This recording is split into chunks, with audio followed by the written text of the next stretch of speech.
welcome to the One Idjit's Thoughts on podcast. I am Paul Mackey here with my lovely wife Darcy. Hello! This episode is the 100th episode since I started in affiliation with Nimlas Studios, and of course we want to thank Nutty for all she's done to help the podcast. Thank you, Nutty.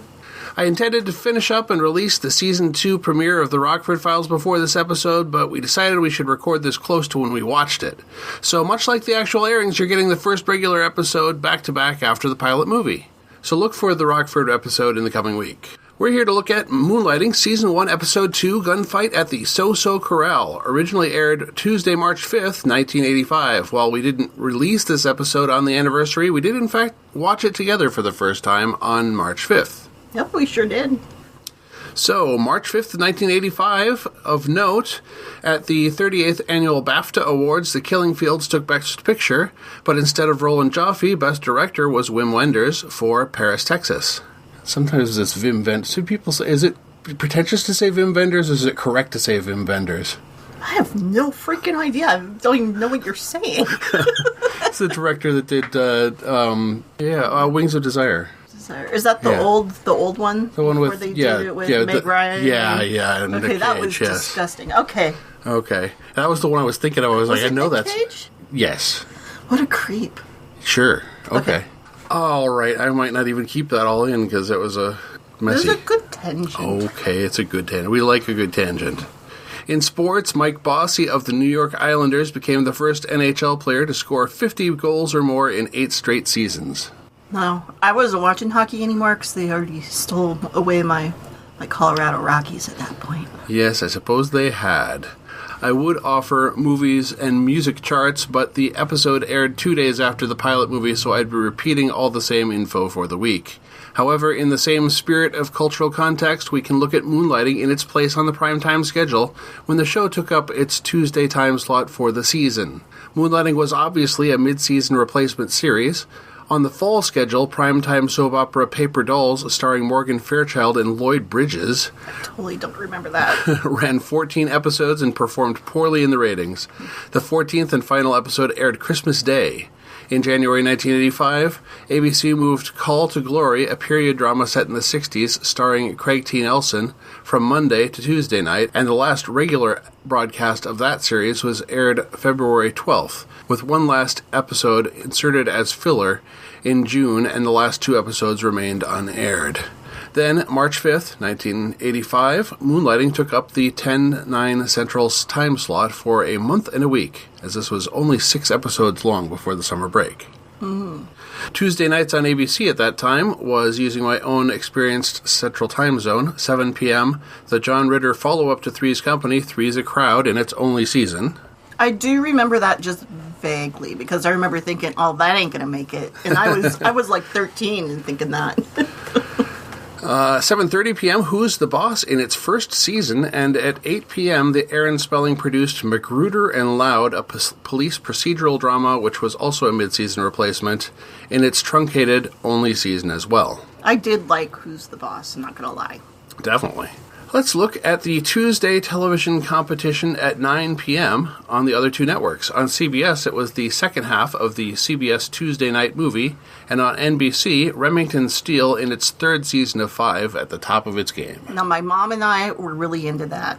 Yeah, I definitely watched a fair bit of that in the first couple of seasons at least. Yeah, I think my mom was really into Pierce. All right. So a summary of the episode Gunfight at the So-So Corral. A young man arrives to a hospital by bus. He carries flowers, but when he gets to the bedside of an ailing, coughing old man, he pulls a gun. They exchange words, and the old man sucker punches him with a bedpan. Now that was good, but where did it come from?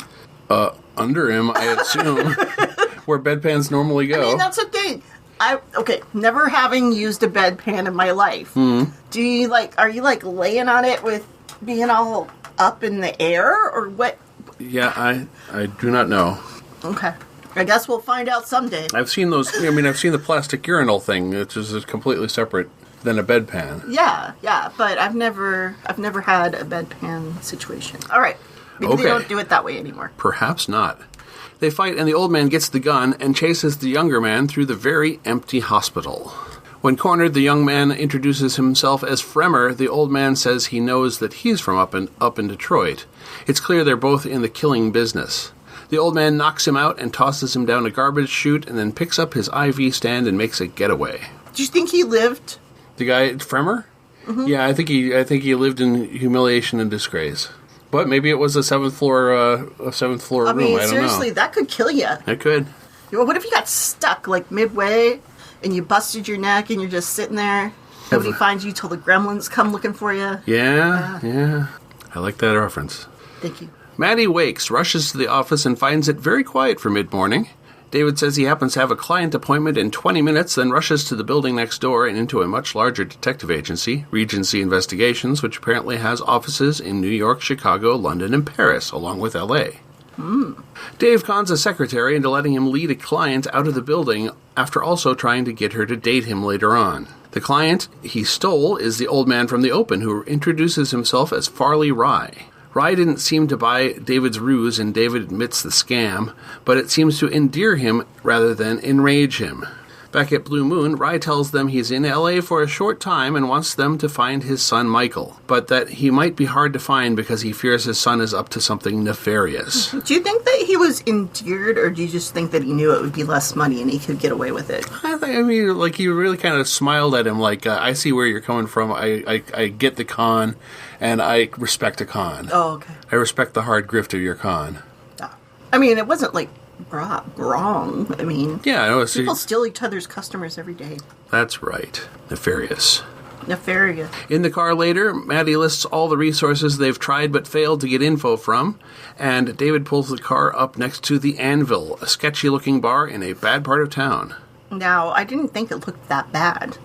Yeah, it looked old. I know, but that's... And the windows, there weren't really windows. They kind of boarded up looking. I mean, we've been in bars like that. Sure. I mean, that really don't have windows at all. Like, maybe by the front door above it. Yeah, I remember some out in the suburbs of the Twin Cities, and especially in Montana. Oh, yeah, Montana had a lot like that. But you're supposed to think it's a bad part of town. I might have even been on a backlot, for all I know. I don't even know if that was a real location. Oh, I'm sure it was a backlot. Do you think that, I'm trying to remember what the bale of hay looked like.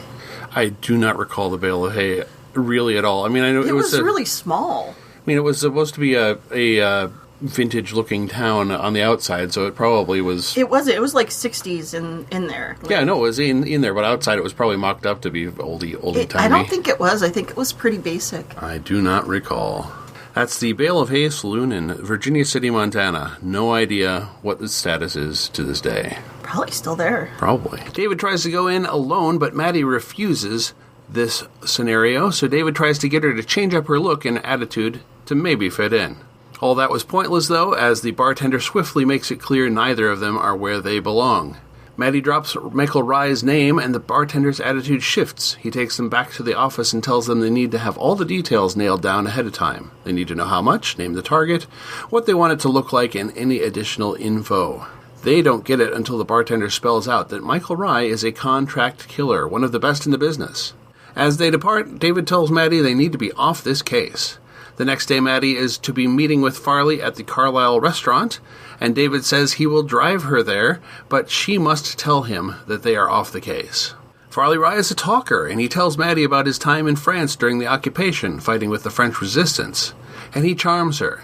He admits he's dying slowly and gives the advice that if you get a choice to die fast or slow, take the express. I agree with that wholeheartedly. She is unable to tell him that they are off the case. David argues with her about it down in the garage, and they don't really seem to come to an agreement, but they do depart together and head back to the office.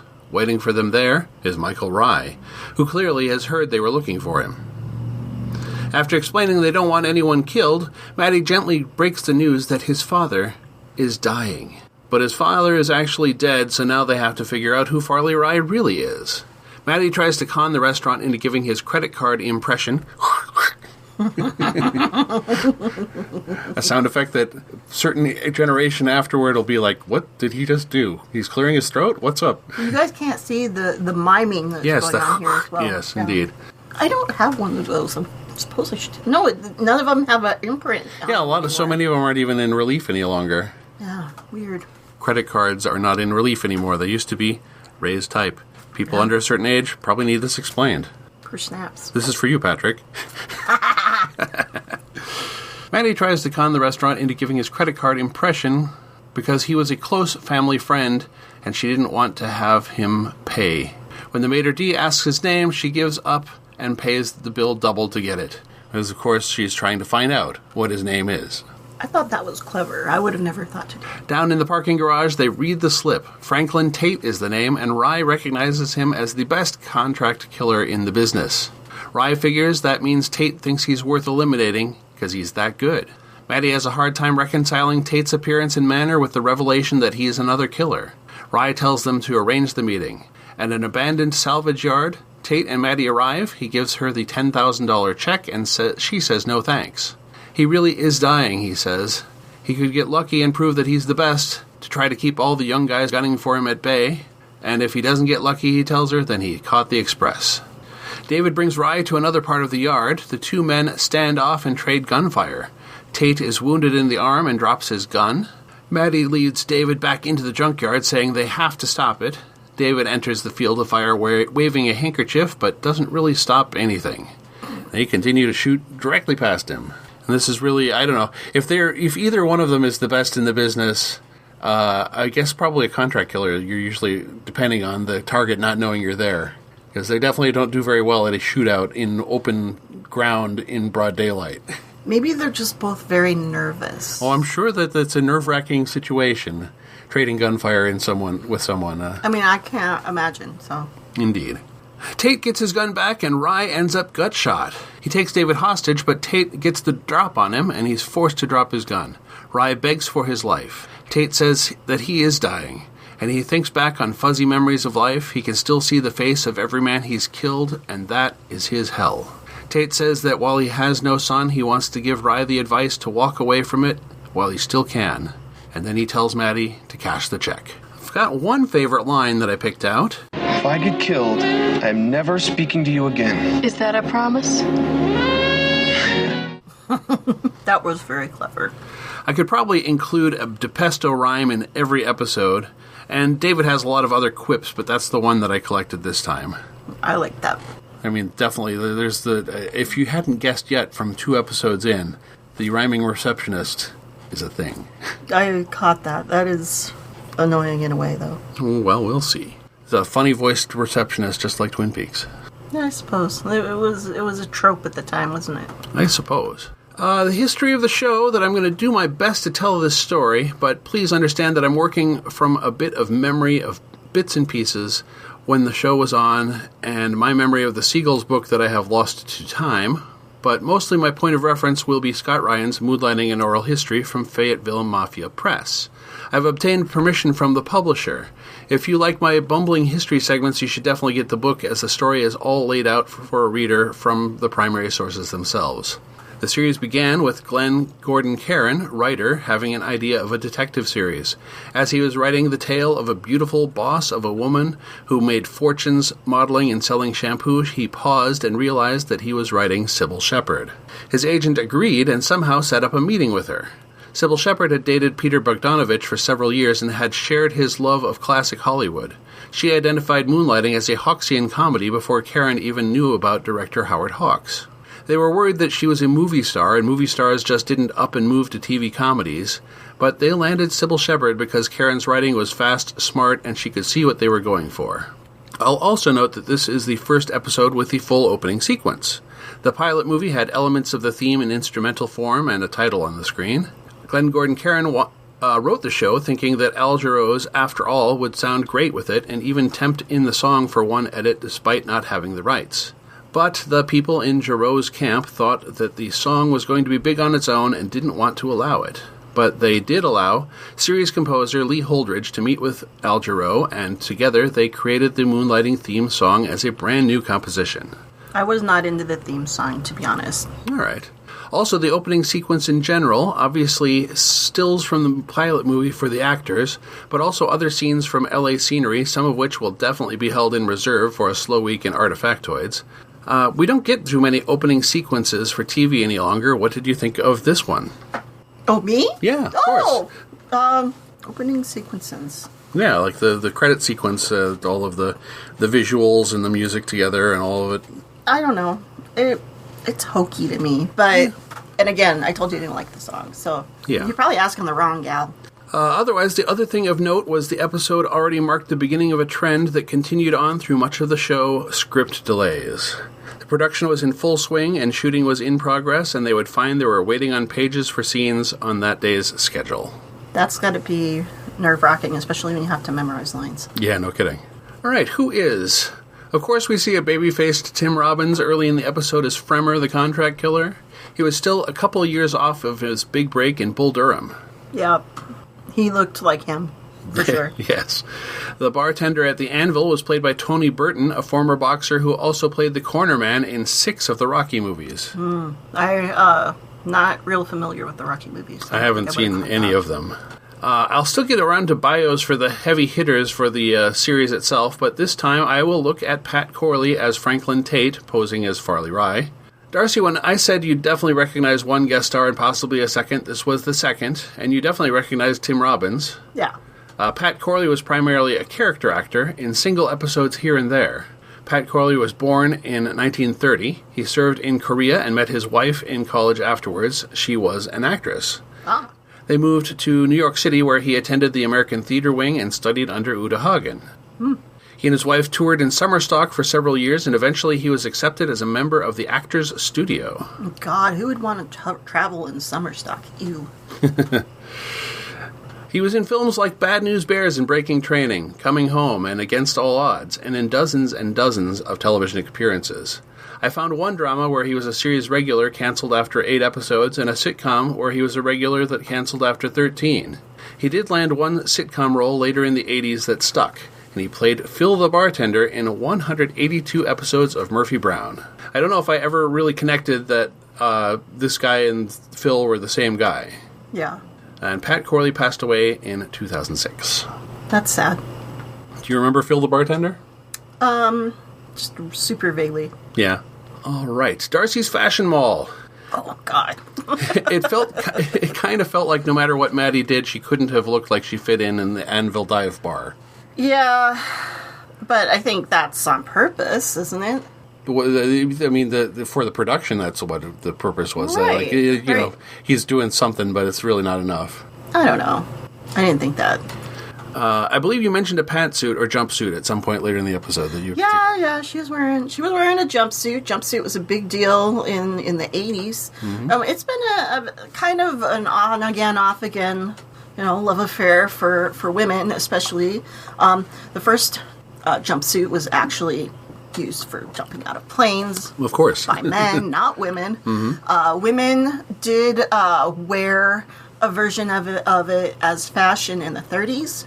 But it didn't become really popular until they were not wearing it for fashion anymore, and they were wearing it to go to work, making ammo and planes and such for World War II. Oh, the Rosie the Riveter look. Of course. So, and that's where, it still went into, like, the 50s. You really don't see it very much. You see it a little bit in the 60s. It comes back big in the 70s. But, it's like really more of a leisure suit situation. And then in the 80s, it goes back to kind of the 40s look with the big padded shoulders and, buttons down the front, that sort of thing. So it's kind of an interesting piece of fashion that just keeps coming and going. It's good for short people. Looks good on short people. I suppose it's especially good practically for clambering around in a junkyard. I would say that is probably the best choice if you're going to be doing that, but I think I would skip the heels. Yeah, well, actually an interesting fact that probably could come up any time during the entire thing. Sybil Shepherd hated heels and would wear them as little as possible, only on camera. Anytime that her feet are not in the shot, she's usually wearing Chuck Taylors. I'm telling you, I feel very much the same way, having to have shoved my foot into a pointy-toed stiletto for years. It was not awesome. And I suppose I could use the aged poorly category, but it's also a fashion thing. Maddie's wearing furs, and I assume that there's no question those are real furs that she's wearing. Yeah, there's no question in my mind. clearly. But I mean, things change as we know better, we do better, we hope. Yeah, well, I mean, this was obviously the opulent mid-'80s where people were wearing furs to be wearing furs. Oh, yeah. If you went up to Aspen, that's what everybody was wearing. I never got to go to Aspen. I was too poor to go to Aspen. But you were Aspen adjacent. Yes. I got all of the commercials for the things that they were selling for Aspen. So cool. Totally 80s. In the back of the Anvil Bar, people are playing a arcade game cabinet. This is 1981's Turbo by Sega. Oh. Do you know Turbo? Yeah, totally. Okay. So, it's a driving game. Yeah. While it's just a bit of set dressing in this episode, it's actually a fairly interesting bit of arcade history, as it was the first full-color racing game with a 3D perspective view of the road, the player viewing from a third-person perspective above and behind the car. Yeah. This view and style would later become associated with Namco's pole position in 1982, but Sega got there first with Turbo in 1981. Yeah, I remember playing that at the skating rink. And is that the exact game that they're mocking up with the Turbo in Wreck-It Ralph? No. Okay. I mean, I imagine that that's kind of what they were going for, but what they pictured as the Turbo game in Wreck-It Ralph was very much not Turbo. Yeah. All right. Because Turbo and pole position, very, very similar. All right. Artifactoids. Apropos of nothing, David appears at one point wearing X-ray glasses. X-ray specs, or GOGs. Comic book readers around the world will have seen the ads. X-ray specs, see the bones in your hands, see through your clothes. Now, there is a fine print declaring it's all an illusion, but they've been around for a long, long time. They are made of 2 layers of cardboard with a 1/4-inch hole in each lens and a diffracting layer between them. Originally, the diffracting material was a feather, but these days it's a manufactured diffraction medium. What would a diffraction medium be? It's probably just like a little prismatic layer. Like the lenticular Like a lenticular lens, yeah. The first patent for the technology as glasses was filed in 1906, and a tubular viewer was patented in 1909. The modern patent was filed in 1969 by Harold Braunhut, who also invented sea monkeys. Oh, I had sea monkeys. They were cool. They lived for, like a week or something. Yeah. Wasn't very long. I was already done with them by the time they all died. But you think you're going to get, like, a little family. Oh, yeah, with the father with the hat going off to work with his briefcase. And the kid's got a trident. Yeah. And, yeah, it's what you think you're getting, but that is completely not what you're getting. You're getting brine shrimp. There are original X-ray specs on the market, as well as the competing X-ray GOGs. Dave says that he's wearing specs, but they're clearly marked GOGs right on the lenses. The wearer sees everything in a dim, blurred double vision, seeing faint edges of a hand, for example, with only the thinner center of the hand appearing solid, the bones inside being the illusion that one is supposed to infer. The booklet that comes along with it says that you can also get a reaction from others by claiming you can see through their clothing. Quote, convince the gals that your X-ray specs are for real. Ah, boy, that sounds like a good idea for a lawsuit. Outside the schoolyard, I don't think that's going to get the reaction you might want. Nah. David is not playing along correctly, as he does admit to Maddie that she must be wearing a lead-lined dress and that he can't see anything. One other detail, the prop in the show is definitely based off a pair of X-ray GOGs, but I haven't found any examples with the red lightning bolts anywhere except for in this episode. Maybe so it was a prop designer. Had to be added on by the art department. So what worked? It's never struck me in casual viewing before how cinematic the show is in a day-to-day episode like this one. There are episodes later on where they are shooting for cinematic for sure, and you can definitely, But this one there were very cinematic elements in it. Some of the shots in the salvage yard at the end particularly stood out for me. There are lots of the moonlighting motifs working already. David and Maddie in the car. Get used to seeing that. Oh, yeah. David and Maddie in a parking garage.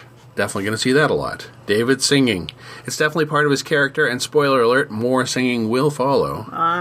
I didn't realize that he was already singing as much as he does in this episode. Yeah, I suppose that's just a thing. But wasn't that like another trope of a sexy man would sing you a song? Kind of like an edgy thing. I mean, a little bit edgy. I don't know. I don't know. It's kind of corny, if you ask me. Sure. I mean, never happened to me, but no. Well, spoiler alert, he did get a record contract out of the whole thing. Well, everybody... That and Seagram's Golden Wine Cooler. Everybody needs a hobby. Bruno. All right, what worked for you? I don't know. It's just... it's fun to see the two working off of each other. It's interesting that this early in the season that they actually are able to work off of each other really well. Because sometimes it takes, characters, actors a long time to develop that rapport. There are people, including Peter Werner, who directed this episode, who say that Moonlighting doesn't really hit its stride until episode 4 of the season. So really? The pilot, this episode, and 2 more episodes before they're really like, it's hitting on all cylinders, it's just right. See, I thought they were doing pretty good, so... And what didn't work? Well, the emptiness of the hospital was a plot convenience and a style choice, but it really stood out as a little bit weird. But it was funny when he, was trying to sneak back to his room with his little IV.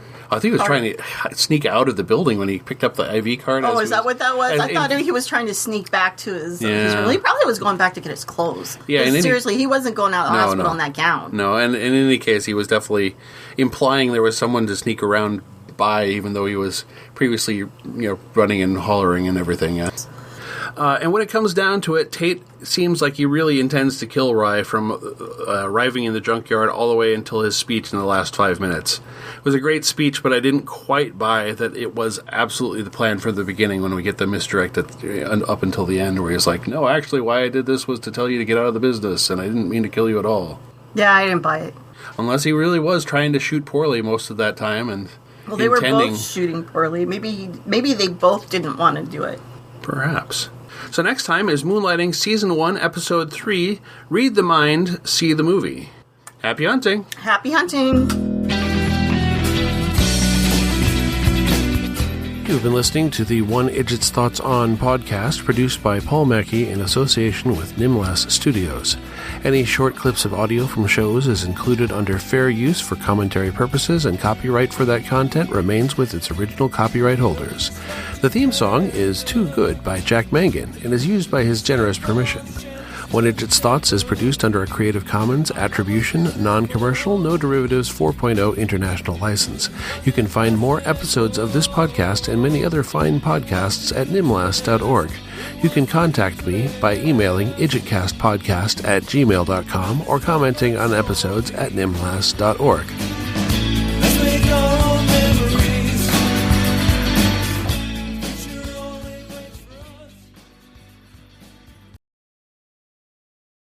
Hypothetical hit on McGillicuddy?